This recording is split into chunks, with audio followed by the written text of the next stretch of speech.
Thank you for having me. I think everyone is scrambling to try and figure out the problem at the same time. And to some extent, like marketers are trying to build the plane while they're flying it. Like Oh yeah. pardon the old adage, but I think the the reality is what we know. Like if we just figure out things we know, consumer behavior and the way that people are digesting and using the internet has wildly changed on the back of AI.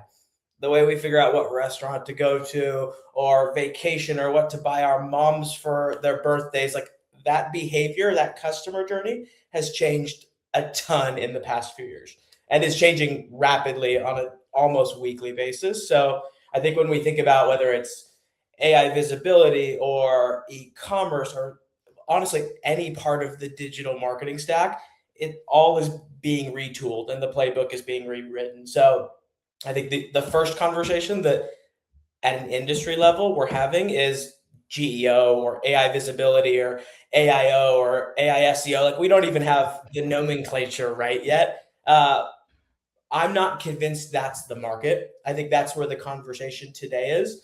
Uh, I think that's for a couple reasons. One, it's because we understand SEO and we had this monolith that was Google search and governed a lot of eyeballs and the beginning of a lot of shopper journeys. Uh, Today, one, we have it's not a monolith. There are lots of players, there are lots of labs and large language models, and even under the hood of, Gemini as an example, there's multiple models that behave differently, that collect data differently. And the biggest piece is it's no longer just 10 links. Yeah. Context matters. So if you and I have a similar interaction with a large language model, we will get different results because of the context of who we are. And all of that changes the way we start to optimize. If we know people are interacting with AI instead of a brand or a retailer or social media, we have to, marketers, we need to figure out how to influence those interactions. But all of that is changing. Well, I mean, you see it with like Rand Fishkin and like what he's doing, right? Like he made the pivot to like ICP. So it's Yep. just like who is the audience? Where are they at? What is happening um before they even start searching, right? Like what like it goes back like pendulum back to, you know, Mad Men, right? Like where what is the creative, what is the brand, what is the brand image, like where does that brand show up, where does it want to be around? Like I kind of even feel like you're like running the track, like you got to do reps, and you got to be in those same areas consistently to be viewed as that authority, right? And so it's a full funnel optimization of where does your brand show up, where is your audience at, how are you speaking to them, what questions are you answering. It all comes together with, are you communicating with your target audience correctly and wherever they're at whatever their need is. And that's a much bigger ask than optimizing for top 10 links in Google. Well, and I think all the principles that you just walked through are the same. Like AI doesn't change the core principles of marketing.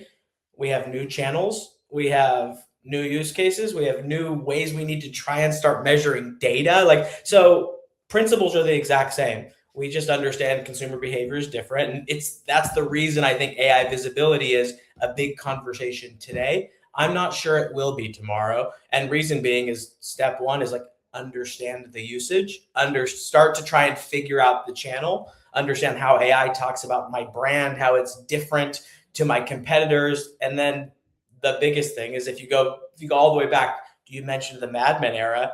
Well, there used to be 10 TV channels and a few radio stations and a few large publications. People read the Yeah. newspaper. So the ability as technology A has massive. continued to advance, we can target our user. And I think AI is another leap in the direction of your ICP is becoming less and less broad because your ability to personalize is Yeah. stronger and stronger. So today, when context influences, if how an LLM interacts with a shopper, then we as marketers need to be able to get down to that level of specificity as well. So I think core principles are still the same. I think the playbook is being rewritten, the tools, the stack looks different, but the hot topic today is the Yeah. data, which is AI visibility, which I don't think will be a long-term category. I think it, of course, will matter, but also the data is not accurate yet. Like, if Yeah. you That's the data is, this is benchmark data. And if you use 20 different tools doing something related, you'll actually get 20 different answers, which is a problem.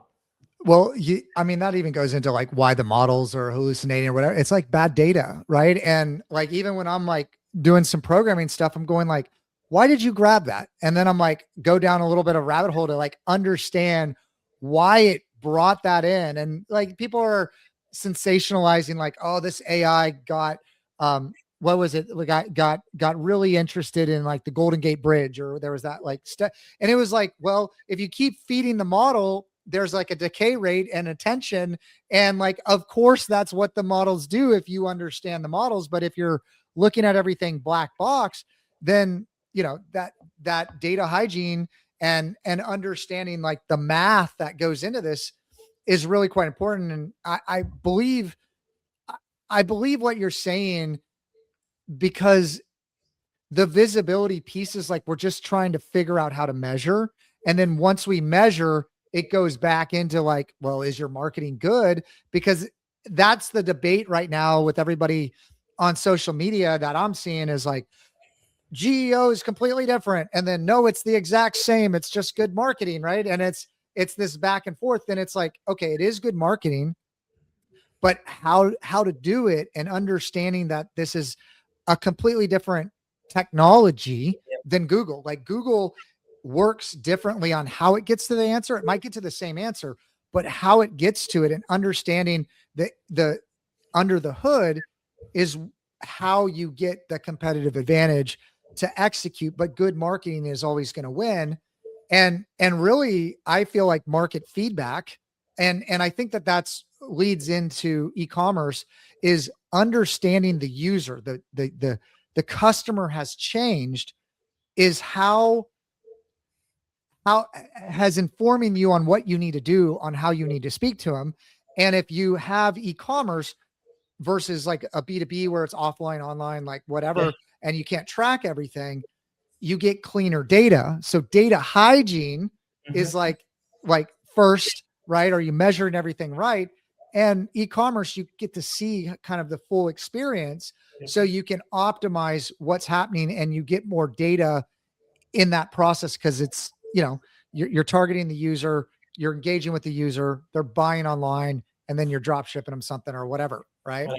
Well, and I agree completely. I think we don't have a feedback loop. So Yes. if this is a new discipline of marketing, we got to create the feedback loop so you can truly understand what works and what doesn't.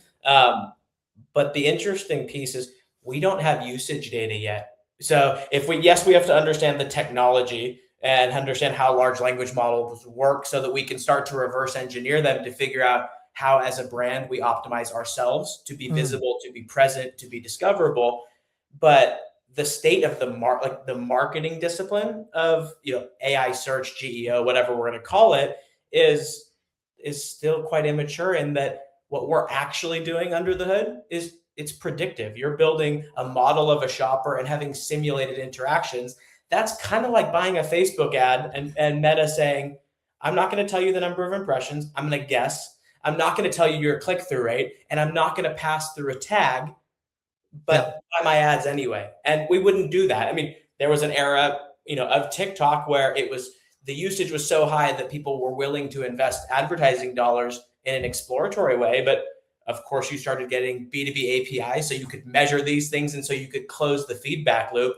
We're still in the infancy where we don't have the feedback loop. And that's, I think, what a lot of marketers are trying to establish as a step one.